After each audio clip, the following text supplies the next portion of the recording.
And the Prime Minister is in our province for the first time since approving two major pipeline projects. Justin Trudeau saying that he is confident they will be built despite some stiff opposition. Yes, there are people out there who are going to be opposed to pipelines, no matter what. But there are an awful lot of other people who are on side with the approach we're taking, with the thoughtfulness we're taking, and I'm extremely confident that we are going to get these pipelines built. Yeah, I'm in Calgary today speaking to business people. Trudeau says if the United States takes a step back on fighting climate change under President-elect Donald Trump, Canada will capitalize. He says he is sticking to his climate change plan despite concerns it may make Canada less competitive under the Trump presidency. He told the crowd that our country will be attractive to investors who are looking decades down the road. I've spoken with many international investors that they are looking very favorably on a number of things that Canada has done. The fact that we're both able to lead on environmental protections and demonstrate that we're capable of getting our resources to markets, that we're capable of getting significant energy infrastructure approvals to move forward is very reassuring to them. They're looking at long-term stability. They're looking at the capacity of an extraordinarily well-educated, well-formed workforce to create efficiencies, to create extraordinary growth within their industries, and they're looking very, very favorably at Canada. A visit to Alberta follows a stop in Vancouver where Trudeau announced two emergency towing vessels will operate on the west coast and help keep large disabled commercial ships away from the shoreline should a situation arise. Well, the mother of two boys tragically killed in Spruce Grove is speaking out tonight. Tracy Stark says the father of her sons did not have primary custody.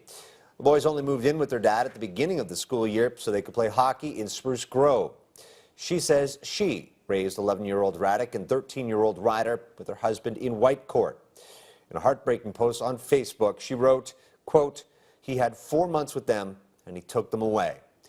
The boys and their father's bodies were found Monday morning. RCMP later confirming the deaths were in fact a double murder-suicide.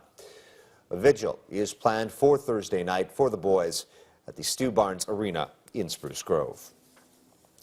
Travis Vader's sentencing hearing will now resume in the new year. Crown and defense lawyers have finished calling witnesses. They will present closing arguments in the case beginning January 3rd. Vader was found guilty of manslaughter in the 2010 deaths of Lyle and Marie McCann. The judge ruled Vader was a desperate drug addict who came across the McCanns in their motorhome and killed them during a robbery. The Crown is calling for a life sentence, while the defense wants 4 to 6 years and suggests it should be reduced to time served.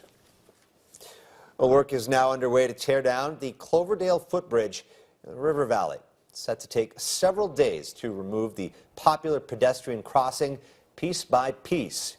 The bridge is coming down to make way for construction of the Valley Line LRT.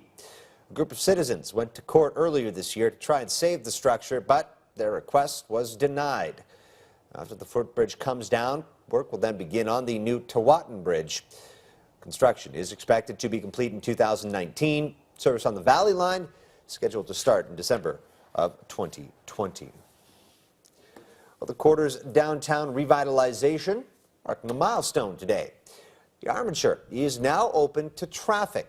The 4.5-block stretch along 96th Street is pedestrian friendly.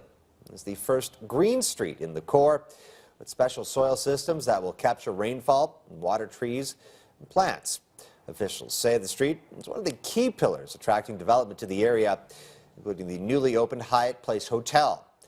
The city is investing $100 million into the revitalization of that neighborhood.